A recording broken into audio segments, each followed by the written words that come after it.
So, how does a great scientist get made? Today we're diving into the amazing story of Richard Ebright, a guy whose huge discoveries about, the very blueprint of life, all started with a simple hobby he had as a kid.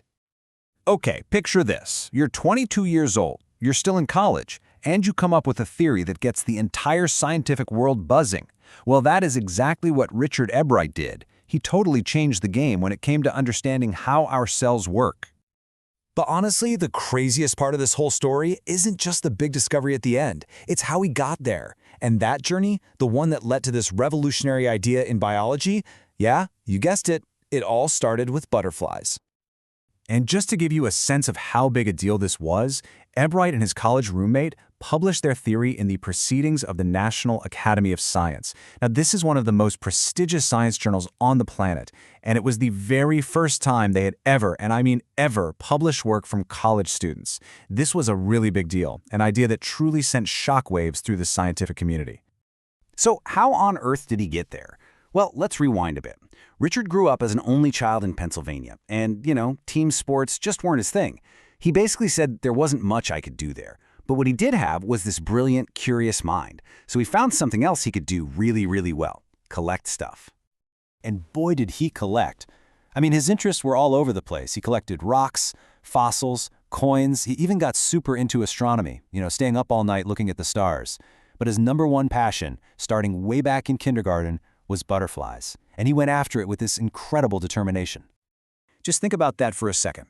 By second grade, he had already found and identified every single one of the 25 different butterfly species that lived in his hometown. This wasn't just some casual thing. This was a serious, focused mission. And the variety was just huge, from those big, famous monarchs to the tiny little gossamer-winged butterflies. He wasn't just catching them in a net, he was carefully identifying and categorizing every single one, just like a professional naturalist. Now, behind this incredibly curious kid was an incredible mom. His father passed away when he was only in third grade, and she really became his biggest champion. She would take him on trips, she bought him microscopes and telescopes, she'd spend evenings just learning alongside him. She didn't just support his curiosity, she was right there fueling it. So, at what point does this really intense hobby turn into actual science? Well, that moment, that big turning point, came from a gift from his mother, a book that was about to change absolutely everything for. The book was called The Travels of Monarch X. It was all about the amazing migration of monarch butterflies down to Central America. And for Ebright, reading this, it was like a light bulb went off. He suddenly saw that his personal passion could be part of this much bigger, real scientific question. It opened up a whole new world for him. At the end of the book, readers were invited to help a scientist, a Dr. Urquhart, study these migrations. So Ebright jumped right in. He started raising hundreds of monarchs in his basement, putting these tiny little adhesive tags on their wings, and then setting them free, just hoping that somebody, somewhere, would find one and report it. So after all that work, raising thousands of butterflies over the years, how much feedback do you think he got? 2. That's it. Only 2 of his butterflies were ever found. He pretty quickly realized, okay, this isn't going to give me a lot of answers. It was a ton of work for very little data. But you know what? That little failure was a really important lesson. And that lesson was followed by another, much more public failure. When he was in 7th grade, he entered the county science fair for the first time, and he lost. He didn't win a thing. He later said it was a sad feeling to sit there and not get anything.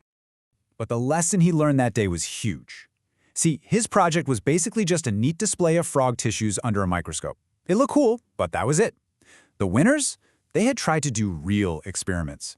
They were actually trying to answer a question. And right then and there, he realized what science really was. It's not just about showing stuff. It's about discovering stuff.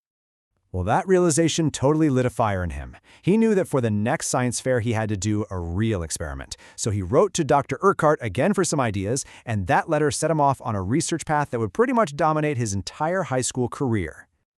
And just look at this trajectory. Every single year, his projects got more and more advanced. He started in 8th grade just by trying an experiment, and he won. By his senior year, he's growing actual cells in a culture and taking first place at the International Science Fair. You can see how each project just builds on the one before it. The research that really launched him into the big leagues started with a super simple question. If you look at a monarch pupa, it has these 12 tiny gold spots. What are they for? I mean, pretty much everyone just assumed they were for decoration, that they were just pretty. But Ebright, he thought there had to be more to it. And guess what? He was right. Through some really clever experiments, he and another student built a special device and proved that those spots weren't just for show. They were producing a hormone, one that was absolutely essential for the butterfly's full development. Without it, the pupa would never become a normal butterfly. This was a huge discovery. But his work on insect hormones didn't just win him science fairs. It planted a seed of an idea that would fully blossom when he got to Harvard University, an idea that would lead him to crack one of the biggest puzzles in all of biology.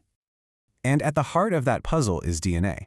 You know, it's the blueprint for life. It's basically the instruction manual that's inside every single cell, telling it what to become and what to do.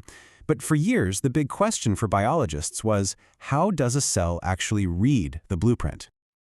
So one day, when Ebright was a junior at Harvard, he was looking at some X-ray photos of the chemical structure of that very same insect hormone he'd studied back in high school. And suddenly it just clicked. The shape of the hormone gave him the answer to how a cell reads its own DNA. His high school project on butterflies had just given him the key to understanding the foundation of life itself. Wow. So, when you boil it all down, what does it take to make a scientist like Richard Ebright? Well, yeah, it starts with a brilliant mind and a curiosity that just won't quit.